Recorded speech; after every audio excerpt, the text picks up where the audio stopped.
সংস্কৃত সুভাষিতম YouTube চ্যানেলে স্বাগত। আমরা আজ মহাভারতের ভীষ্ম পর্বের অন্তর্ভুক্ত 18টি অধ্যায়ে রচিত শ্রীমদ্ ভগবদ্ গীতা সম্পর্কে জানার পূর্বে আমরা কিছু ভূমিকা অংশে বা প্রাক কথন সম্পর্কে কিছু আলোচনা করব, সেই সম্পর্কে জানব। প্রথমেই বলি, অধ্যাত্ম সাধনার দেশ হচ্ছে এই ভারতবর্ষ। তপভূমি, কর্মভূমি, পুণ্যভূমি হচ্ছে এই ভারতবর্ষ। আধ্যাত্মিক চিন্তনে সমৃদ্ধ তপবন কেন্দ্রিক বৈদিকোত্তর ভারতবর্ষে যে দুটি মহাকাব্য ভারতবাসীর জীবনধারার সঙ্গে ওতপ্রোতভাবে জড়িত, বা যে গ্রন্থ দুটি আদর্শ মানুষের মনের মণিকোঠায় চিরভাস্বর হয়ে আছে, সেই দুটি হলো রামায়ণ ও মহাভারত। এই দুটি মহাকাব্যের মধ্যে চন্দ্রবংশীয় নৃপতিগণের মাহাত্ম্য কীর্তনকারী, ভাতৃবিরোধকে প্রাধান্য প্রদানকারী মহর্ষি কৃষ্ণ দ্বৈপায়ন বেদব্যাস রচিত লক্ষাধিক শ্লোকে সমৃদ্ধ মহাভারত গ্রন্থটি, যা কালকে অতিক্রম করে আজও শ্রেষ্ঠত্বের দাবি রাখে। শ্রীমদ্ ভগবদ্ গীতা যে মহাভারতের ভীষ্ম পর্বের 25 থেকে 42তম এই যে 18টি অধ্যায়ে রচিত, এই শ্রীমদ্ ভগবদ্ গীতার যে মহাভারতের অন্তর্ভুক্ত, সেই মহাভারতের অর্থাৎ মহাকাব্য, এই মহাভারতের কবি পরিচিতি সম্পর্কে আমরা একটুখানি প্রথমেই জেনে নেব। এই যে মহাভারতের রচয়িতা, তিনি ছিলেন পরাশর মুনি এবং সত্যবতীর পুত্র। এই পরাশর মুনি এবং সত্যবতী, তারা এই মহর্ষি কৃষ্ণ দ্বৈপায়ন বেদব্যাসকে যমুনার তীরে জন্ম দেন। অর্থাৎ মহর্ষি কৃষ্ণ দ্বৈপায়ন বেদব্যাসের জন্ম হয় যমুনা নদীর তীরে, এবং তিনি কালো হওয়ার কারণে তার নাম হয় কৃষ্ণ, এবং যমুনার দ্বীপে জন্মগ্রহণ করেছিলেন বলে তার নাম হয় দ্বৈপায়ন, এবং বেদের বিভাগকর্তা ছিলেন বলে নাম হয় বেদব্যাস। আর মহাভারতের রচয়িতা হিসেবে তিনি মহাভারতকার নামেও পরিচিত। তো এখানে এই যে মহর্ষি কৃষ্ণ দ্বৈপায়ন বেদব্যাস, অর্থাৎ কৃষ্ণ কেন নাম হলো, দ্বৈপায়ন কেন নাম হলো, এবং তিনি বেদের বিভাগকর্তা ছিলেন, এর মধ্যে যে ব্যাস কথাটি রয়েছে, ব্যাস কথার অর্থ হচ্ছে জ্ঞাতা, অর্থাৎ 4টি বেদের যিনি জ্ঞাতা তিনি হলেন বেদব্যাস। ম্যাকডোনেল বলেছেন, যিনি বেদ পুরাণের বিভাগ, বর্গীকরণ, সম্পাদন, প্রকাশন বা পুনঃসংস্করণ করেছেন, তাকে ব্যাস বলা হয়। এই বেদব্যাস আবার অপান্তর তমা নামেও পরিচিত ছিলেন। এই বেদব্যাসকে অপান্তর তমা কেন বলা হচ্ছে? অর্থাৎ বলা হচ্ছে যার মধ্যে অন্ধকারের, অর্থাৎ যার মধ্যে অজ্ঞানের অন্ধকারটুকুও নেই, তাকেই বলা হয় অপান্তর তমা। অর্থাৎ বেদব্যাসের মধ্যে অজ্ঞানের অন্ধকার বলতে কিছুই ছিল না, অর্থাৎ তিনি ছিলেন মহাজ্ঞানী একজন ব্যক্তি, তাই তাকে অপান্তর তমাও বলা হতো। এখানে ব্যাস হচ্ছে একটি উপাধি। তো এখানে আমাদের মহাভারতের যিনি রচয়িতা মহর্ষি কৃষ্ণদ্বৈপায়ন বেদব্যাস, সেই বেদব্যাস রচিত যে মহাভারত, সেই মহাভারতের অন্তর্ভুক্ত যে পর্ব, সেই পর্বসমূহের মধ্যে যে ভীষ্ম পর্ব, সেই ভীষ্ম পর্বের 25 থেকে 42তম যে অধ্যায়, সেই অধ্যায়সমূহ 18টি অধ্যায়ে বিভক্ত ছিল এবং তার মধ্যে 700টি শ্লোক ছিল। সেই 700টি শ্লোক 18টি অধ্যায়ে বিভক্ত এবং প্রতিটি অধ্যায়ের শেষে যোগ শব্দটি যুক্ত হয়েছে। সেই যোগ শব্দের অর্থ কী?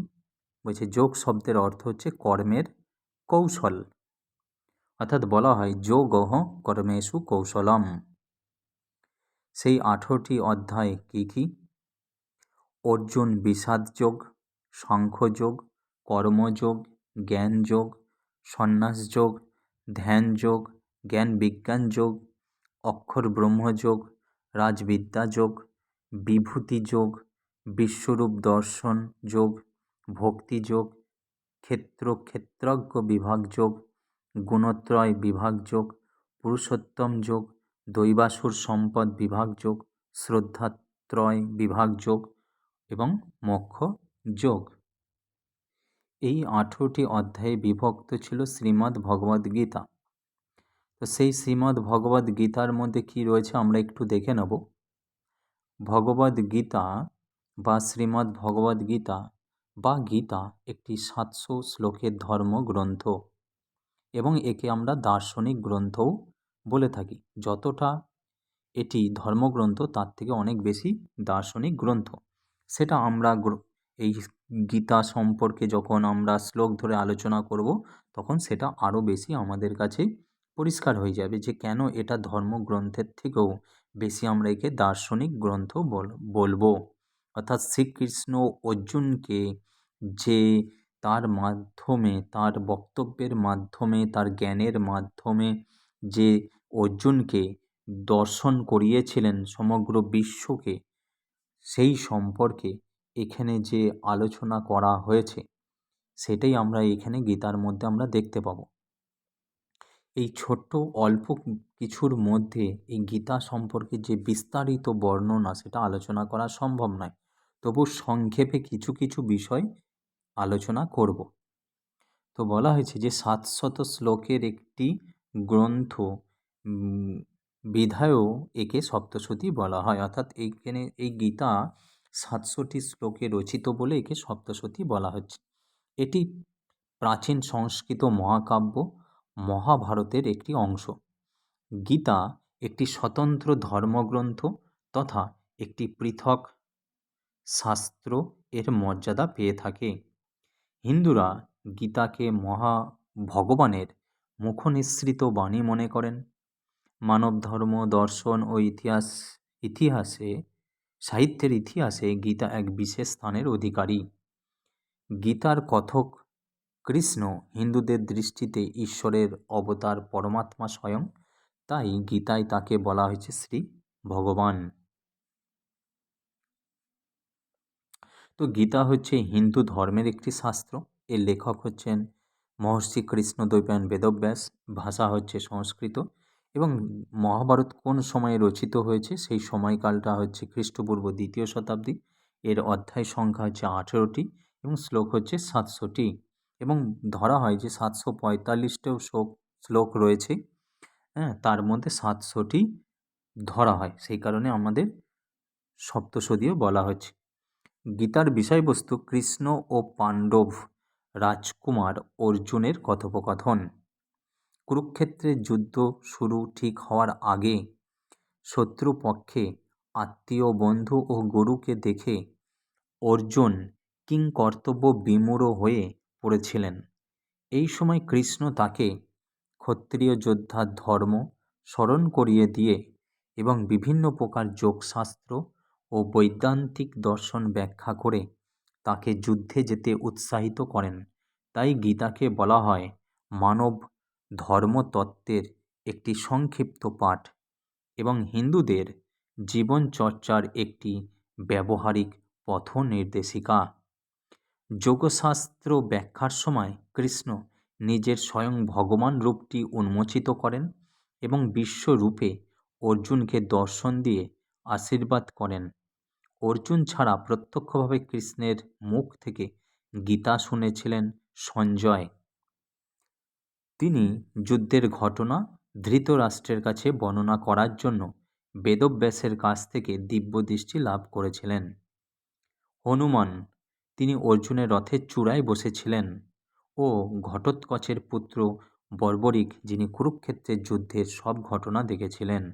অর্থাৎ কুরুক্ষেত্রের যুদ্ধে অর্জুন কৃষ্ণ ছাড়াও সঞ্জয়, হনুমান আর ঘটোৎকচের পুত্র বর্বরিক, এরা এই প্রত্যক্ষভাবে যুদ্ধ দেখেছিল।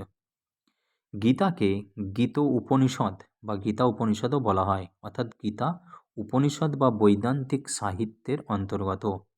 উপনিষদ নামধারী ধর্মগ্রন্থগুলি শ্রুতিশাস্ত্রের অন্তর্গত হলেও মহাভারতের অংশ বলে গীতা স্মৃতিশাস্ত্রের অন্তর্গত।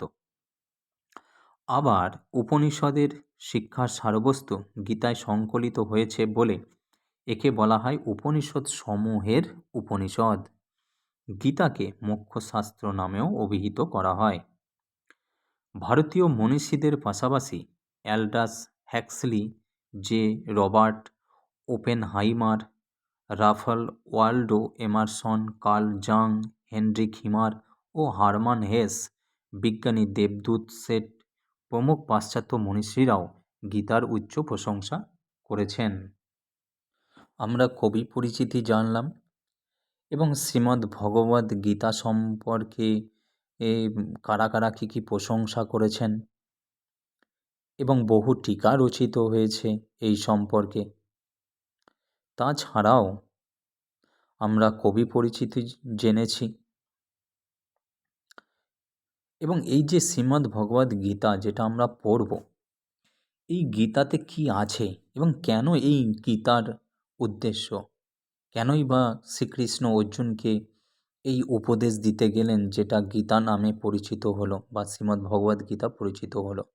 অর্থাৎ এখানে দেখা যায় যে কৌরবদের সঙ্গে পাণ্ডবদের যে যুদ্ধের কাহিনী, সেই যুদ্ধের হয়েছিল কুরুক্ষেত্রে এবং সেই কুরুক্ষেত্রে অর্জুনের সম্মুখ সমরে ছিল তার ভ্রাতারা কৌরবপক্ষীয়, যাদেরকে দেখে অর্জুন গাণ্ডীব ত্যাগ করেন, রথে বসে পড়েন। সেই সময় শ্রীকৃষ্ণ অর্জুনকে ক্ষত্রিয় ধর্ম বা ক্ষত্রিয়ের যে ধর্ম সেটা পালন করার জন্য যে উপদেশ সমূহ শ্রীকৃষ্ণ অর্জুনকে দিয়েছিলেন সেটাই গীতা নামে পরিচিত। অর্থাৎ আমরা ওই অর্জুন অর্থাৎ কৌরব পক্ষ এবং পাণ্ডব পক্ষীয়দের যে বংশ পরিচিতি আমরা একটুখানি সংক্ষেপে জেনে নেব। অর্থাৎ বলা হচ্ছে এখানে দি কুরু ডেনিস্টি অফ হস্তিনীপুর, অর্থাৎ এখানে রাজা যে শান্তনু রয়েছে, রাজা শান্তনুর প্রথম স্ত্রী হচ্ছে গঙ্গা। তার 8টি পুত্র ছিল, সেই পুত্রের মধ্যে শেষ পুত্র জীবিত হিসেবে ভীষ্ম এবং শান্তনুর সঙ্গে পরবর্তী সময়ে বিবাহ হয় সত্যবতীর এবং শান্তনুর সঙ্গে সত্যবতীর বিবাহের পূর্বে সত্যবতীর সঙ্গে বিবাহ হয়েছিল পরাশর মুনির। সেই পরাশর মুনির মাধ্যমে পরাশর মুনি ও সত্যবতীর এক সন্তান লাভ হয়, তিনিই হচ্ছেন এই ব্যাসদেব অর্থাৎ মহর্ষি কৃষ্ণদ্বৈপায়ন বেদব্যাস। পরবর্তী সময়ে শান্তনুর সঙ্গে সত্যবতীর বিবাহ হয় এবং সেই তাদের 2 সন্তান জন্মগ্রহণ করে। একজন হচ্ছে চিত্রাঙ্গদ, অপর আর একজন হচ্ছে বিচিত্রবীর্য। এবার এই চিত্রাঙ্গদের কি হলো, মৃত্যু হয় যুদ্ধক্ষেত্রে এবং বিচিত্রবীর্যের সঙ্গে বিবাহ হয় অম্বিকা এবং অম্বালিকার। এই অম্বিকা এবং অম্বালিকার কোনো সন্তান জন্মের পূর্বেই কি হয়, তার সেই বিচিত্র বীর্য মারা যায় এবং সেই অম্বিকা অম্বালিকা এবং তাদের যে দাসী, তার মাধ্যমে ব্যাসদেবের দ্বারা কি হয়, জন্মগ্রহণ করে ধৃতরাষ্ট্র, পাণ্ডু এবং বিদুর। ধৃতরাষ্ট্রের সঙ্গে বিবাহ হয় গান্ধারীর এবং গান্ধারীর কি হয়, দুর্যোধন দুঃশাসন নামে এক সুপুত্র এবং দুঃশলা নামে এক কন্যা। আর গান্ধারীর ভাই হল শকুনি এবং ধৃতরাষ্ট্রের সঙ্গে এক দাসীরও বিবাহ হয়েছিল, তার মাধ্যমে সন্তান যে জন্মগ্রহণ করে তার নাম হচ্ছে যদুসু। আর এদিকে অম্বালিকার যে পুত্র সে হচ্ছে পাণ্ডু। পাণ্ডুর সঙ্গে বিবাহ হয় কার, কুন্তির। আর এদিকে কুন্তির আবার বিবাহের পূর্বে কুমারী সন্তান হচ্ছে কর্ণ। আর পাণ্ডুর সঙ্গে বিবাহ হওয়ার পর কুন্তির যুধিষ্ঠির, ভীম আর অর্জুন নামে 3 সন্তান। আর পাণ্ডুর সঙ্গে পরবর্তী সময়ে মাদ্রির বিবাহ হয়, সেই মাদ্রির 2 সন্তান নকুল আর সহদেব। আর এদিকে যে দাসীর সঙ্গে বিবাহ, দাসীর মাধ্যমে যে ব্যাসদেবের যে সন্তান জন্মগ্রহণ করলো তার নাম হয়েছিল বিদুর। আর কৃষ্ণ ছিল কার, কুন্তির ভাইপো। এই হচ্ছে এদের বংশ পরিচিতি। এবং এই পাণ্ডুর সঙ্গে ধৃতরাষ্ট্র যে পুত্রগণ, এদের মধ্যে বিরোধ দীর্ঘকালীন এবং বিভিন্ন এদের যে কার্যকলাপ, সেই কার্যকলাপের ফলে পাণ্ডুদের তাদের সম্পত্তি থেকে, উত্তরাধিকারী সম্পত্তি থেকে বঞ্চিত করার জন্য দুর্যোধন দুঃশাসনেরা বারংবার চেষ্টা করে গেছে। শেষ পর্যন্ত এর পরিণতি লাভ করে কিসে, কুরুক্ষেত্র যুদ্ধ মাধ্যমে। সেই কুরুক্ষেত্র যুদ্ধে সম্মুখ সমরে যখন পাণ্ডবগণ এবং কৌরবগণ উপস্থিত, সেই সময় যুধিষ্ঠির এবং অপরদিকে দুর্যোধন দুঃশাসন, এরা যেহেতু ভ্রাতা একে অপরের, তাই অর্জুন সেই যুদ্ধের সম্মুখ সমরে এদের বিরুদ্ধে যুদ্ধ করবার পক্ষপাতী ছিলেন না বলে ভাতৃহত্যা থেকে বিরত থাকার জন্য গান্ডীব ধনুক ত্যাগ করে রথে বসে পড়েন। সেই সময় শ্রীকৃষ্ণ এদেরকে কি করেছিলেন, অর্থাৎ অর্জুনকে যে উপদেশ সমূহ দিয়েছিলেন, সেটাই গীতা বা শ্রীমদ্ ভগবদ্ গীতা নামে পরিচিত। এই শ্রীমদ্ ভগবদ্ গীতার নামকরণ নিয়ে আমরা একটুখানি জেনে নেব। শ্রীমদ্ ভগবদ্ গীতা হচ্ছে শ্রীমদ্ ভগবত আর গীতা। শ্রীমদ্ অর্থাৎ শ্রী ধাতুর সঙ্গে মতু প্রত্যয় করে এখানে কি হয়েছে, শ্রীমদ্ শব্দটি গঠিত হয়েছে। আর এখানে যে ভগবত অর্থাৎ ভগ শব্দের 6টি অর্থ কি কি, ঐশ্বর্য, বীর্য, যশ, সৌন্দর্য, ত্যাগ, বৈরাগ্য, অর্থাৎ ভগ যোগ মতু করে ভগবত শব্দটি গঠিত হয়েছে। আর গীতা কিভাবে গঠিত হয়েছে, গৈ ধাতুর সঙ্গে ত প্রত্যয় করে স্ত্রীলিঙ্গে স্ত্রিয়াং টাপ, এই সূত্রটি যুক্ত হয়ে গীতা গঠিত হয়েছে।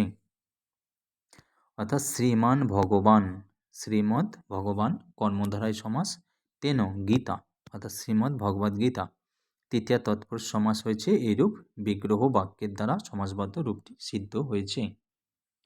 সুতরাং শ্রীমান ভগবানের দ্বারা কথিত বা গীত যে উপনিষদ, তাই শ্রীমদ্ ভগবদ্ গীতা উপনিষদ। যেহেতু উপনিষদ পদটি স্ত্রীলিঙ্গ, সেহেতু উপনিষদ পদটির বিশেষণ হিসেবে শ্রীমদ্ ভগবদ্ গীতা পদটিকেও স্ত্রী প্রত্যয়ন্ত করা হয়েছে। তো আমাদের এই শ্রীমদ্ ভগবদ্ গীতা যে নামকরণ করা হলো, কেন করা হলো সেই বিষয়ে আমরা একটু জেনে নেব। কারণ প্রত্যেকটা সাহিত্যের একটা নামকরণ, যেরকম ব্যক্তির ক্ষেত্রেও সেরকম কাব্য বা সাহিত্যের ক্ষেত্রেও নামকরণ একটি গুরুত্বপূর্ণ ব্যাপার। তো সাহিত্যে নামকরণ একটি বিশেষ গুরুত্বপূর্ণ ব্যাপার। এই নামকরণ নানাভাবে করা হয়ে থাকে, যেমন বিষয়কেন্দ্রিক, চরিত্রগত, ব্যঞ্জনাধর্মী প্রভৃতি। এখানে শ্রীমদ্ ভগবদ্ গীতা যে কর্মযোগ আমরা তৃতীয় অধ্যায়ে পড়ব, সেই শ্রীমদ্ ভগবদ্ গীতার যে কর্মযোগ এই নামকরণটি কেন করা হলো? বলা হচ্ছে যে ভারতের জাতীয় মহাকাব্য মহাভারতম ব্যাসদেবের লেখা 18টি পর্বে রচিত এই মহাভারত মহাকাব্যের ভীষ্ম পর্বের অন্তর্গত শ্রীকৃষ্ণের মুখনিসৃত উপদেশ হল শ্রীমদ্ ভগবদ্ গীতা। তার তৃতীয় অধ্যায়ের নাম হচ্ছে কর্মযোগ। তৃতীয় অধ্যায়ে মোট 43টি শ্লোক আছে। আমাদের পাঠ্য মাত্র 11টি শ্লোক। গীতার তৃতীয় অধ্যায় থেকে অর্থাৎ 4 থেকে 8 এবং তার সঙ্গে 19 থেকে 22, 31 এবং 35 এই মোট 11টি শ্লোকের বিষয়বস্তু হল কর্মযোগের গুণকীর্তন। নিষ্কর্ম সিদ্ধি বা মোক্ষ লাভের উপায় হিসাবে শ্রীকৃষ্ণ অর্জুনকে কর্মযোগের মাহাত্ম্য কীর্তন করেন। এই নিষ্কাম কর্মের মাধ্যমে মোক্ষ লাভ সম্ভব। তাই আলোচ্য পাঠ্যাংশের নামকরণ শ্রীমদ্ ভগবদ্ গীতা কর্মযোগ যুক্তিসঙ্গত হয়েছে। তো এখানে যে কর্মযোগ অর্থাৎ যোগ শব্দের অর্থ যে কর্মের কৌশল, যোগঃ কর্মেষু কৌশলম, সেটা সার্থক হয়েছে। আমরা এবার বিষয়বস্তু সম্পর্কে একটু জেনে নেব যে কি আছে কর্মযোগের বিষয়বস্তুতে। তো বলা হয়েছে যে গীতায় কর্মযোগ ব্যাসদেব প্রণীত মহাভারতের ভীষ্ম পর্বের অন্তর্গত 25 থেকে 42 এই যে 18টি অধ্যায় গীতা নামে পরিচিত। শ্রীমদ্ ভগবদ্ গীতা হল শ্রীকৃষ্ণের মুখনিসৃত বাণী। ধর্মক্ষেত্র কুরুক্ষেত্র যুদ্ধে অর্জুনকে যুদ্ধে প্রবৃত্ত করার জন্য শ্রীকৃষ্ণ শুরু করেন তার দীর্ঘ দীক্ষা কর্ম। তার মতে কর্মই ধর্ম, কর্মেই মুক্তি, মোক্ষ লাভের একটি পথ হলো কর্ম। কোনো ব্যক্তি কর্ম না করে থাকতে পারে না।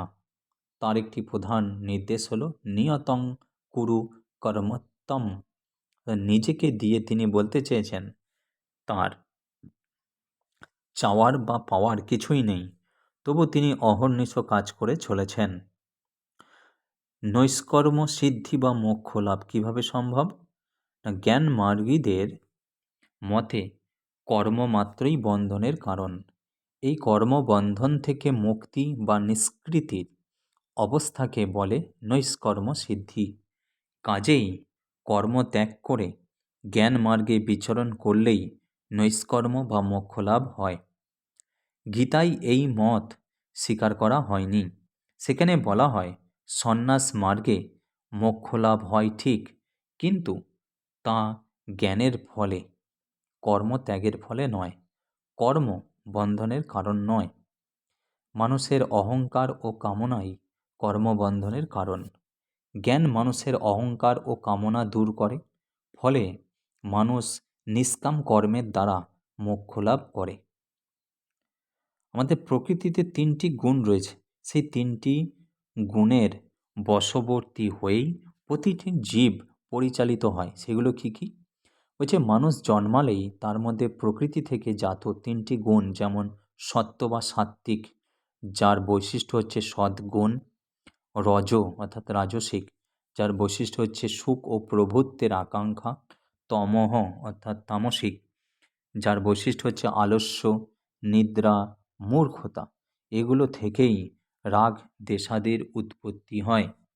আর এই রাগ থেকেই কর্মপ্রেরণার উদ্ভব। মানুষ যে নিঃশ্বাস প্রশ্বাস আদি স্বাভাবিক কর্ম করে তা প্রকৃতির প্রেরণায় হয়ে থাকে।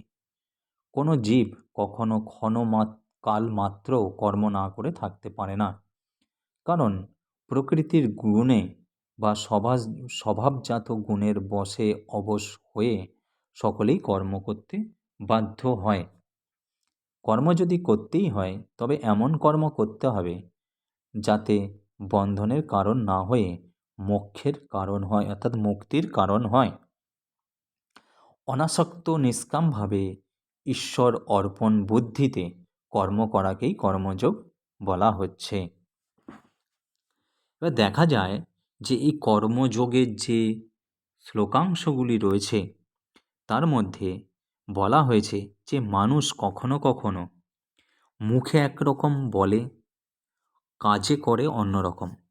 সেই প্রসঙ্গেও গীতাতে বলা হয়েছে কি, এই ধরনের মানুষকে যারা কি করেন, মুখে বিষয় ভোগ ত্যাগ করার কথা বলেন, অর্থাৎ কামনা বাসনা ত্যাগ করার কথা বলেন, কিন্তু মনে মনে সেই সমস্ত কামনা বাসনা আকাঙ্ক্ষা করে থাকেন, তাদেরকে কি বলা হয়? তাদেরকে বলা হয় মিথ্যাচারী। অর্থাৎ সেই মিথ্যাচারী কর্মযোগী সম্পর্কেও কি বলা হয়েছে গীতাতে কর্মযোগে, আমরা একটুখানি জেনে নিই। মনে মনে বিষয় চিন্তা করে, এখানে বিষয় বলতে কামনা বাসনা আসক্তি চিন্তা করে বাইরে বিষয় ভোগ ত্যাগকারীকে মিথ্যাচারী বা কপটাচারী বলা হয়। এই অবস্থার বিপরীত প্রক্রিয়াকে বলে কর্মযোগ। আর যিনি করেন তিনি কর্মযোগী। যোগস্থ হয়ে মন ঈশ্বরে নিবিষ্ট রেখে অনাসক্তভাবে যিনি কর্তব্যবোধে নিষ্কামভাবে বিষয়কর্ম করেন তিনি প্রকৃত কর্মযোগী। কর্মেন্দ্রিয়ই কর্মযোগম অসক্তঃ সবিশিষ্যতে।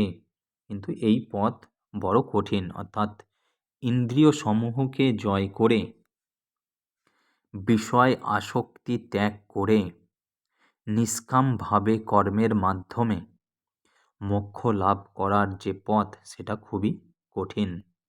তাই পরবর্তী ক্ষেত্রে যে নিয়ত কর্মের প্রসঙ্গে কি বলা হয়েছে, বলছে সাধারণত নিয়ত কর্ম হল শাস্ত্রবিহিত কর্তব্য কর্ম, বর্ণাশ্রমচিত স্বধর্ম পালন, যে শুভ কর্মানুষ্ঠানে নিজের ও অপর প্রাণীর হিত বা মঙ্গল হয় তাই যজ্ঞ। যোগস্থ হয়ে মন ঈশ্বরে নিবিষ্ট রেখে অনাসক্তভাবে যিনি কর্তব্য বিষয়ে নিষ্কামভাবে বিষয়কর্ম করেন তিনি প্রকৃত কর্মযোগী। কর্মশূন্যতা অপেক্ষা নিয়ত কর্ম শ্রেষ্ঠ। কর্ম না করলে মানুষের দেহযাত্রাও নির্বাহ হতে পারে না, অর্থাৎ পুনরায় আবার শরীর ধারণ করতে হবে, অর্থাৎ ঈশ্বর প্রাপ্তি হবে না, মোক্ষ লাভ হবে না। তাহলে মোক্ষ প্রাপ্তি কিভাবে সম্ভব? সেই প্রসঙ্গে বলা হয়েছে যে লোক রক্ষা সৃষ্টি রক্ষা, অর্থাৎ লোক সংগ্রহের জন্য জনক প্রভৃতি রাজা বা শ্রেষ্ঠ ব্যক্তিগণের কর্ম করা কর্তব্য। অনাসক্ত হয়ে কর্মানুষ্ঠান করলে মোক্ষলাভ সম্ভব। শ্রেষ্ঠ ব্যক্তি যা প্রামাণ্য বলে গ্রহণ করেন বা মনে করেন, সাধারণ মানুষ সে তারই অনুসরণ করে থাকেন। এই নিষ্কাম কর্মের মাহাত্ম্য আরও বড় করে দেখানোর জন্য বলেন, ভগবান শ্রীকৃষ্ণের চাওয়ার ও পাওয়ার কিছু না থাকলেও তিনি দিবারাত্র কর্ম করে চলেছেন। ঠিক যেমনভাবে আমরা বাস্তবে দেখতে পাই সূর্যের কোনো কাজ নেই, প্রতিদিন সূর্য এবং চন্দ্র উদিত হচ্ছে এবং অস্তও যাচ্ছে, তারা কি করছে না আমাদের প্রয়োজন মেটাচ্ছে। ঠিক সে একই রকমভাবেই শ্রীকৃষ্ণেরও চাওয়ার বা পাওয়ার কিছু নেই, তবুও তিনি দিবারাত্র কর্ম করে চলেছেন। বর্ত এ বোচ কর্মাণি, অর্থাৎ যে মানুষজন শ্রদ্ধাবান ও অনসূয়া শূন্য হয়ে শ্রীকৃষ্ণ নির্দেশিত পথে চলে তারা কর্মবন্ধন থেকে মুক্ত হয়। মূল প্রকৃতি বা স্বভাব অনুযায়ী যার যা কর্ম তা হলো স্বধর্ম। স্বধর্ম অনুসারে কর্ম করলে শ্রেয়ের দিকে অগ্রসর হতে পারে, আর বিপরীত দিকে গেলে তার আত্মার স্বাভাবিক বিকাশ বিপর্যস্ত হয়। সেই কারণে ভগবান শ্রীকৃষ্ণ আসক্তি শূন্য হয়ে বা অনাসক্ত হয়ে কাজ করার উপদেশের মাধ্যমে মুক্তি পথের দিশারি হওয়ার কথা বলেছেন। আমরা এরপর শ্রীমদ্ ভগবদ্ গীতার প্রতিটি শ্লোক নিয়ে পুঙ্খানুপুঙ্খু প্রতিটি পদের অর্থ নিয়ে কি বিস্তারিত এখানে শ্রীকৃষ্ণ দার্শনিক উপদেশ দিয়েছেন অর্জুনকে ওই কুরুক্ষেত্র ধর্মযুদ্ধে, অর্থাৎ অধর্মের বিনাশ ঘটিয়ে ধর্মের প্রতিষ্ঠা করার ক্ষেত্রে, সেই সম্পর্কে আমরা বিস্তারিত জানব। সেই কারণেই বলা হয়ে থাকে মুক্তি লাভের জন্য বা মোক্ষ লাভের জন্য অসক্তাহি আচরণ কর্ম পরম আপনতি পুরুষঃ, অর্থাৎ মুক্তি লাভ করবার জন্য অনাসক্ত হয়ে নিষ্কামভাবে কর্ম করাই শ্রেয়। তো এখানে আমরা শ্রীমদ্ ভগবদ্ গীতার কবি পরিচিতি, তারপর গীতার ব্যুৎপত্তিগত ব্যাখ্যা, কী অধ্যায় রয়েছে সেই সম্পর্কে আমরা বিস্তারিত জানলাম, এবং এই গীতার যে কর্মযোগ ৩য় অধ্যায়ের অন্তর্ভুক্ত তার যে বিষয়বস্তু সেই সম্পর্কে আমরা জানলাম। পরবর্তী ভিডিওতে আমরা গীতার প্রতিটি শ্লোক নিয়ে আমরা আলোচনা করব। ভিডিওটি ভালো লাগলে অবশ্যই লাইক, কমেন্ট এবং শেয়ার করবে, এবং অবশ্যই সাবস্ক্রাইব করতে ভুলবে না, যাতে পরবর্তী ভিডিও পেতে বা দেখতে বা নোটিফিকেশান পেতে সুবিধা হয়। ধন্যবাদ।